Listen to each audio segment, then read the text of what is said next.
Welcome back to our channel foodie প্রেমিক।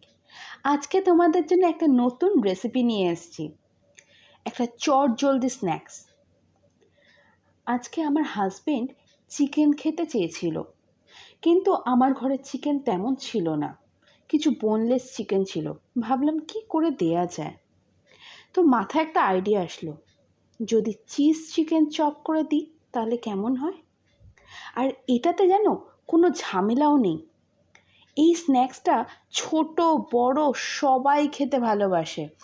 ধনেপাতা, রসুন, আদা, লঙ্কা, ছোট একটা আলু সিদ্ধ, ডিম, কর্নফ্লাওয়ার, চিজ, গোলমরিচ গুঁড়ো, গরম মশলা, সয়া সস, ভিনিগার, কেওড়া, গোলাপ জল, নুন, চিনি এবং সাদা তেল।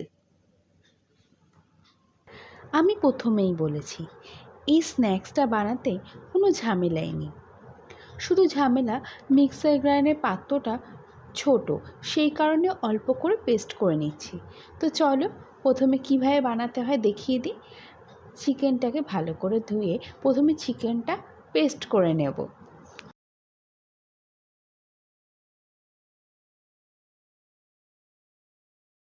কিছুটা পেস্ট করে নিয়েছি। পেস্ট করার পর আমি একে একে ধনেপাতা কুচি, রসুন, আদা ও লঙ্কাটা একসাথে আবার একইভাবে পেস্ট করে নেব।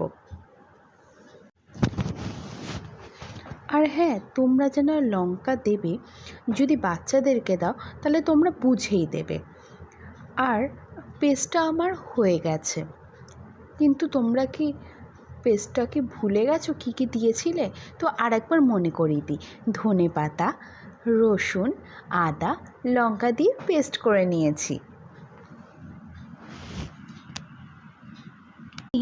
চিকেনটা যেটা পেস্ট করা হয়েছে সেটা পাত্রে ঢেলে দেব। ঢালার পরে আমার আর কিছুটা পেস্ট আছে, সেটা হলো পেঁয়াজটা আমি পাত্রে ঢেলে দিলাম পেস্ট করার জন্য। আর দেব চিজ, দেব আলু সিদ্ধ। চিজ খেতে কার ভাল লাগে? তোমাদের সবার ভাল লাগে তো? আমার তো প্রচুর ভাল লাগে, আমার বাড়ির সবারই ভাল লাগে। এরপরে পেস্ট করার পর পাত্রের মধ্যে ঢেলে দিলাম। তারপরে একে একে ডিম ফাটিয়ে দেব।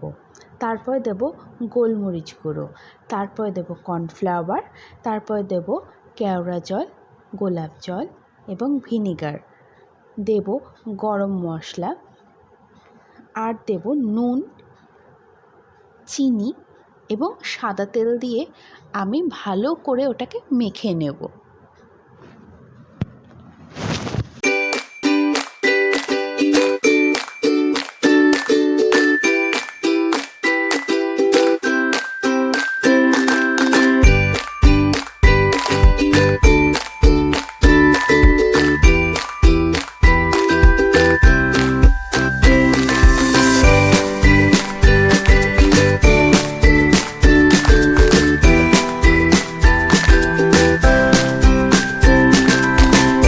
কড়াইতে তেল দিয়ে উষ্ণ গরম করে নেবে, করে তারপরে একে একে বলগুলো ছেড়ে দেবে।